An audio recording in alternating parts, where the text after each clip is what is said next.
Rape on college campuses. We've talked about this a little bit in the past. There was actually a really disturbing story down the road from us at Amherst College where a girl came out and said, "I've been raped." And instead of really the investigation following the course most of us would imagine, which is with the rapist being investigated and punished and the girl being protected as a victim, she was actually forced into a psychiatric ward, forced to unenroll from classes. Huge disaster. And you can read about that story online. I won't detail it exactly, but the point is that this is a common thing.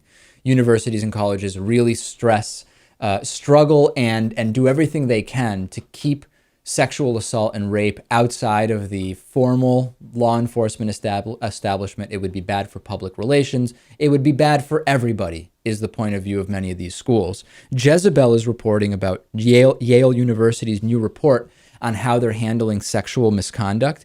Now, the entire report doesn't even use the term rape. They've removed that term. That term is a little bit too aggressive, a little too much violent imagery appropriately associated with that term. So the entire report on rape only discusses non-consensual sex, which, by the way, is usually punishable by written reprimand. According to the report, 5 of the 6 people that Yale identified as non-consensual sex havers over the last 6 months either graduated without much stress or will be returning to campus in the fall.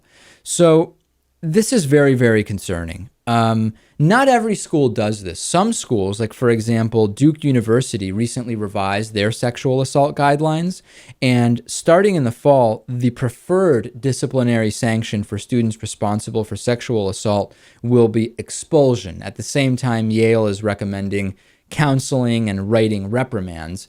This completely ignores the fact that most of these cases are being kept outside of the formal law enforcement paradigm. And as you know, I understand why colleges would want to do that. It's very bad press when the lacrosse team is indicted for having 5 members involved in some kind of group rape. I understand that, but this is really very, very bad. It's gotten really bad. I've talked about the military sexual assault crisis, the cover-ups, and this kind of keeping the real law enforcement out when it comes to college rape, and changing the term from rape to non-consensual sexual encounters represents part of what the problem is here.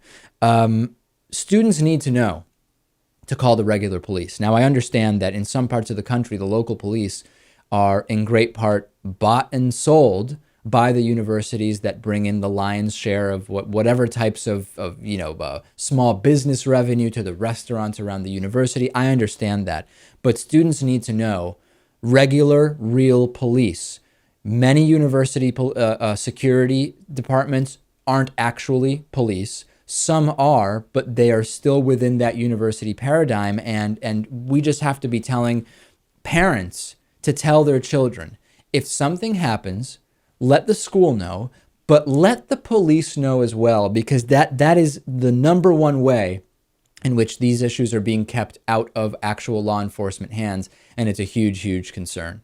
Let's take a break. DavidPakman.com/membership is how you get the bonus show. Today on the bonus show, we will be checking in with producer Lewis from the road. Where is he on his driving tour of the South of the United States, on his way to opening the Austin Bureau of the David Pakman Show? If you missed those details, get the membership program. Check out last Thursday's bonus show. We'll take a break. We'll be back with more right after this. DavidPakman.com.